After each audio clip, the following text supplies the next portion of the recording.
Tenkasi BSS theatre Epic ஸ்க்ரீனில் Spiderman brand new day படம் பார்க்க போயிருந்தேன். PLF ப்ரீமியம் லார்ஜ் ஃபார்மட் அப்படிங்கிற ஃபார்மட்டில் இருக்கும்.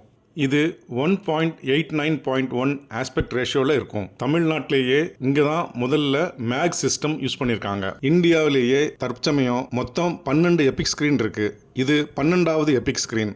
சவுத் தமிழ்நாட்டில் திருநெல்வேலியிலும் கிடையாது, மதுரையிலும் கிடையாது. தென்காசியில் மட்டும்தான் இந்த எபிக் ஸ்க்ரீன் இருக்குது. தமிழ்நாட்டில் இது 7வது screen. Dolby powered by Mac speaker system இருக்குது. பார்கோ ப்ரொஜெக்ஷன் மூலிமா 4K லேசர் மூலிமா ஸ்க்ரீனில் படத்தை காமிக்கிறாங்க. சீட்டில் உட்காந்து பார்க்கக்கூடிய அமைப்பு ஸ்டேடியம் ஸ்டைல் சீட்டிங் அமைப்பில் வச்சுருக்காங்க.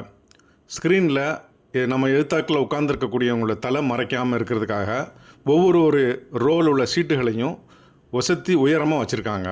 அதனால் எல்லோருக்கும் ஃபுல் ஸ்க்ரீன் தெரியும். மேலும் இங்கே ஆக்டிவ் 3D இருக்குது. இந்த 3D கண்ணாடியை நமக்கு சார்ஜ் போட்டு தருவாங்க.